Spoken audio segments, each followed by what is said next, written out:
فتاوی رضویہ میں اعلیٰ حضرت فاضل بریلوی نے یہی فتویٰ لکھا کہ 4 تکبیر کہہ لی نماز ختم ہو گئی، اب دونوں ہاتھوں کو چھوڑ کر پھر سلام پھیرے، یعنی ہاتھ چھوڑ دے پھر سلام پھیرے۔ بعض لوگوں کو دیکھا کہ وہ کیا کرتے ہیں، ایک طرف سلام پھیرتے ہیں ایک ہاتھ چھوڑتے ہیں، دوسری طرف پھیرتے ہیں دوسرا ہاتھ چھوڑتے ہیں۔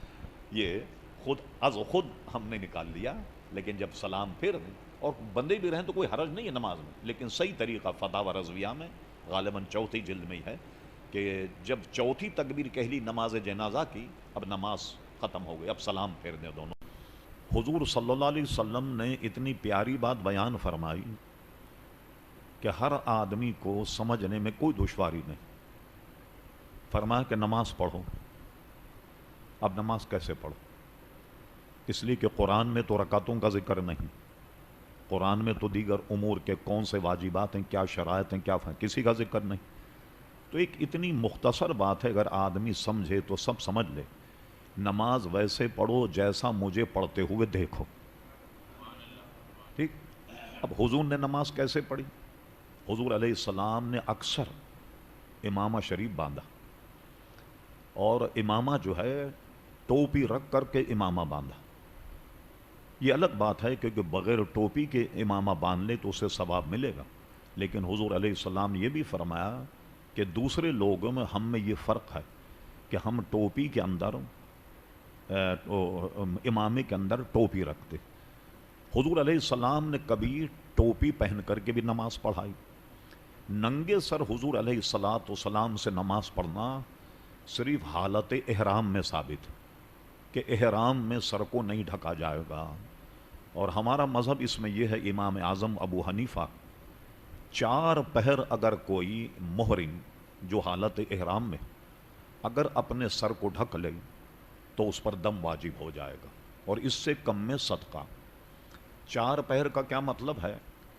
پورے جو 24 گھنٹے ہیں ان کے 8 پہر اب آ گیا۔ 4 پہر کا مطلب یہ ہے کہ صبح سے شام تک یا شام سے صبح تک، یا اب دن کے 1 بجے سے رات کے 1 بجے تک، یا 1 بجے سے لے کر صبح 1 بجے تک، یہ 4 پہر۔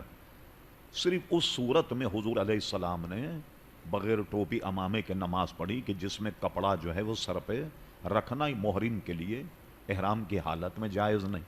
اس کے علاوہ کہیں بھی حضور علیہ السلام نے بغیر ٹوپی امامے کے نماز نہیں پڑھی۔ بیماری اصل میں یہ ہوئی کہ ہم سعودی عرب جانے لگے عمرہ کرنے، ہر دوسرا آدمی عمرہ کر، وہاں لوگوں کو دیکھا کہ سب ننگے سر نماز پڑھ رہے ہیں، تو لوگوں کو شبہ یہ ہوا کہ دین تو یہیں سے پھیلا ہے، تو مطلب یہ ہے کہ اسلام یہی ہوگا کہ آدمی ننگے سر نماز پڑھے، تو ننگے سر نماز پڑھنا خلاف سنت۔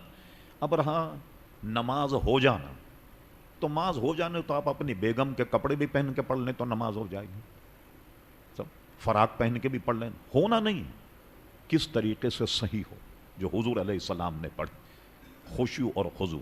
اب کب ہے ننگے سر نماز؟ ایک مسئلے میں جائز، کسی آدمی کے سر میں درد ہوتا کہ سر ڈھکنے سے سر میں درد ہو، یا اس کا خشوع اور خضوع جو ہے وہ متاثر ہوتا، تو ایسے عذر کی بنا پر تو ننگے سر پڑھ سکتا ہے، ورنہ ننگے سر نماز پڑھنا ہرگز جائز نہیں۔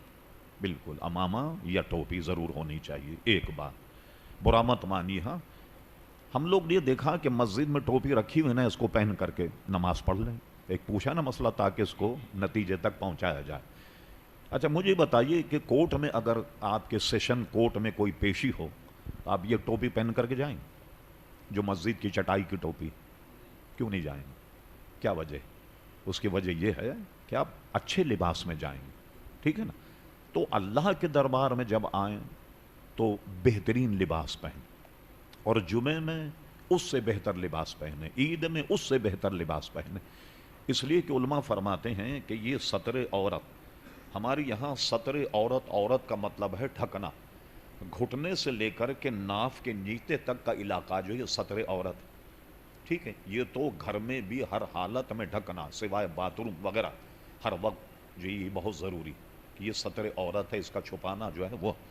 اب یہ جو ہم کپڑے پہن کر نماز پڑھتے ہیں، تو اللہ کی عبادت کرنے میں جو کپڑے، جو چیز ہم استعمال کریں، اس پر جو خرچ آئے گا اس کا بھی اسی طرح ثواب ملے گا جیسے زکوٰۃ اور خیرات کا ثواب ہوتا ہے اس کو ادا کرنے، اس لیے اچھے سے اچھے کپڑے پہن کر آ۔